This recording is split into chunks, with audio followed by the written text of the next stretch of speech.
안녕하세요. 빌사부 부동산 자산관리연구소 김준영 소장입니다. 앞으로 여러분께 부동산 투자에 대한 실전 노하우부터 현실에서 벌어지는 재밌는 이야기까지 깊이 있게 전해드릴 예정입니다. 그리고 단순한 정보 전달을 넘어서 투자자들이 겪는 심리적 고통과 현실적인 고민도 함께 공감하며 다가가겠습니다. 그럼 시작하겠습니다.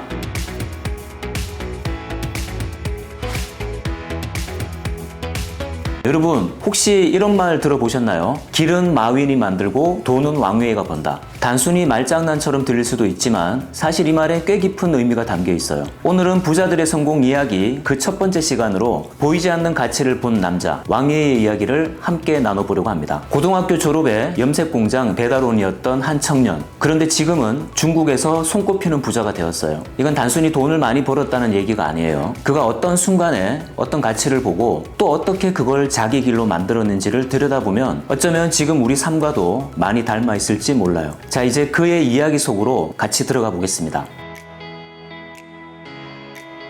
1993년 광둥성, 그때 22살이었던 왕웨이는 염색 공장에서 배달 일을 하고 있었어요. 오토바이에 염색천을 싣고 하루에도 몇 번씩 거래처를 오가던 나날들. 그는 처음엔 그냥 생활비를 벌기 위한 일이라고 생각했죠. 그런데 시간이 지나면서 이상한 점을 느끼기 시작합니다. 왜 이 많은 업체들 중에 자신에게만 물량이 집중되는 걸까? 왕웨이는 그 이유를 파고들기 시작합니다. 당시 홍콩과 중국 본토는 관세 체계가 달라서 배송 시스템이 굉장히 복잡했거든요. 중앙에서 끊기고 지연되고 책임 소재도 불분명한 경우가 많았죠. 그런데 그 복잡한 물류 과정을 왕웨이는 하나하나 정리해 갔어요. 이건 그냥 배달이 아니라 흐트러진 시스템을 다시 짜는 일이다. 그때 그는 깨닫습니다. 자신이 하는 일의 본질을 보기 시작한 거죠. 그리고 어느 날 결심을 합니다. 이 구조를 내가 직접 만들면 더 많은 문제를 해결할 수 있겠다. 부친에게 빌린 900만 원과 그리고 친구 5명과 함께 시작한 작은 회사. 그게 바로 지금의 SF 익스프레스입니다. 그저 오토바이 한 대로 시작을 했지만 그가 본 건 배달이 아닌 물류 시스템의 혁신이었어요. 훗날 왕웨이는 108억 달러, 하나로 약 13조 원 이상을 증식시키면서 2016년 세계에서 두 번째로 돈을 많이 번 인물이 됩니다.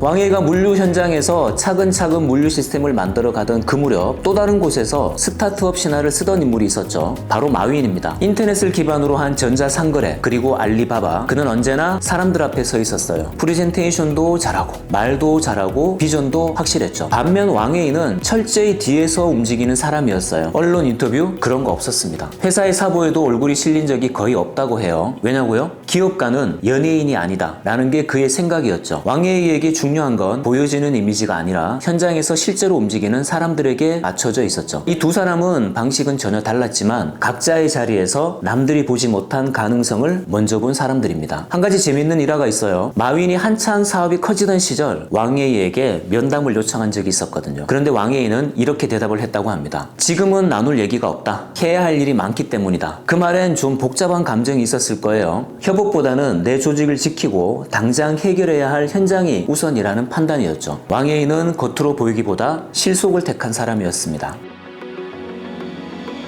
기업이 성장하면서 시스템도 커지고 절차도 복잡해지면 많은 리더들이 자연스럽게 현장과 멀어지기 마련이죠. 하지만 왕웨이는 오히려 반대였습니다. 그는 말합니다. 직원은 기업의 가장 큰 자산이다. 그리고 그 말은 단순한 구호가 아니었어요. 실제로 베이징의 한 고급 아파트에서 SF 택배기사가 입주민 차량과 접촉사고가 난 일이 있었어요. 뺨을 맞고 모욕적인 언사를 들은 사건이 발생했을 때 왕웨이는 단 한순간도 망설이지 않았습니다. 그는 그 사건을 단순히 고객 불만 사례로 보지 않았어요. 그는 곧바로 경찰 조사를 요청하고 내부 메시지를 통해서 이렇게 전하죠. 직원을 때리고 욕한 건 곧 나를 모욕한 것과 같다. 이 사건을 끝까지 해결하지 못하면 나는 이 회사를 대표할 자격이 없다. 이건 단순한 분노가 아니라 그 조직을 진심으로 품고 있다는 걸 보여주는 행동이었습니다. 이 지점에서 떠오르는 인물, 바로 신세계의 정용진 부회장이 있습니다. 정 부회장 역시 사람의 문제를 숫자나 매출보다 앞에 두는 인물이었습니다. 2021년 한 매장 공장에서 냉장고 문제가 생겼을 때 그는 현장을 직접 찾았습니다. 말로만 듣고 판단하지 않았어요. 백화점 지하에 냉동 창고로 직접 들어갔죠. 그가 그때 남긴 말 유명합니다. 내가 무대 뒤에서 땀 흘리는 사람의 눈빛을 알아야 진짜 결정을 할 수 있다. 정용진 부회장이 남긴 이 말 단순한 멘트 이상이죠. 그건 현장에서 함께 숨쉬고 함께 버티는 사람들의 무게를 제대로 느끼겠다는 의지거든요. 왕예희도 아마 같은 마음이었을 겁니다. 그날 한 직원이 부당한 폭행을 당했다는 소식을 들었을 때 그는 회장이기 이전에 함께 일하는 사람이었어요. 뭔가 무너지는 느낌, 그리고 내가 나서지 않으면 안 된다는 본능적인 직감. 그래서 그는 움직였고 그 행동 하나로 모든 직원이 느꼈겠죠. 아, 우리 회사는 진짜 우리 편이구나. 정용진도 왕예희도 리더십을 거창한 전략에서 찾지 않았어요. 가장 낮은 자리에서 가장 가까운 사람의 마음을 읽는 데서 시작했죠. 자, 진짜 리더는 멀리 있는 사람이 아니라 우리 곁에서 함께 체온을 나누는 사람입니다.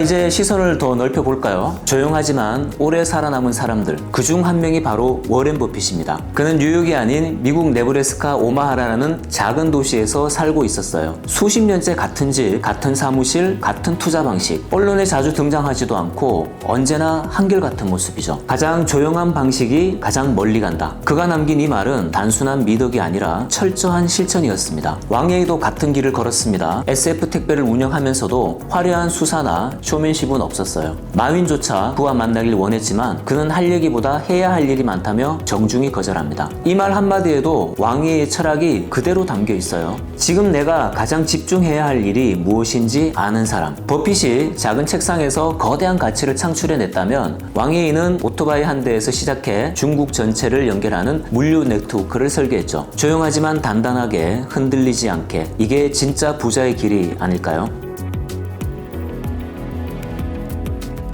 이제 이쯤 되면 이런 생각이 드실 수도 있어요. 왕예희 대단하긴 한데 이게 내 삶과 무슨 상관이 있지? 그런데요, 의외로 우리 주변에서도 비슷한 패턴이 반복되고 있습니다. 부동산 투자도 마찬가지예요. 누구나 좋은 입지, 깔끔한 신축, 개발 호재만 찾죠. 하지만 왕예희가 본 건 그런 겉모습이 아니었어요. 복잡하고 낡고 누구도 눈여겨보지 않던 불편한 구조에서 그는 기회를 봤던 겁니다. 정용진은 직원의 표정 하나에서 조직의 온도를 읽었고, 워렌 버핏은 화려한 전망보다 기업의 내실과 일관된 가치를 유지하는 힘에 집중을 했습니다. 화려한 전략보다 중요한 건 매일 반복되는 평범한 선택 속에 숨어있는 일관성. 그걸 버핏은 가장 무겁게 여겼죠. 왕예희도 마찬가지였어요. 말단 직원 하나의 부당함을 절대 가볍게 넘기지 않았고, 회사의 핵심 가치는 책상 위가 아니라 현장에서 지켜진다고 믿었습니다. 이게 바로 보이지 않는 것에 집중하는 시선입니다. 우리 주변의 낡은 주택, 외진 상가, 비인기 지역도 그 안을 깊이 들여다보면 의외로 단단한 가치가 숨어 있을 수 있습니다. 겉으로 드러나진 않지만 본질이 튼튼한 곳, 그걸 먼저 알아보는 사람이 결국 먼저 기회를 잡게 됩니다. 오늘 이야기 어떠셨나요? 왕예희라는 인물은 단지 돈을 많이 번 사람이 아니라 조용하지만 확실하게 본질을 꿰뚫는 시선을 가진 사람이었습니다. 그가 본 가치는 화려하지 않았지만 누구보다 깊고 누구보다 단단했어요. 지금 여러분 앞에 있는 기회는 어떤가요?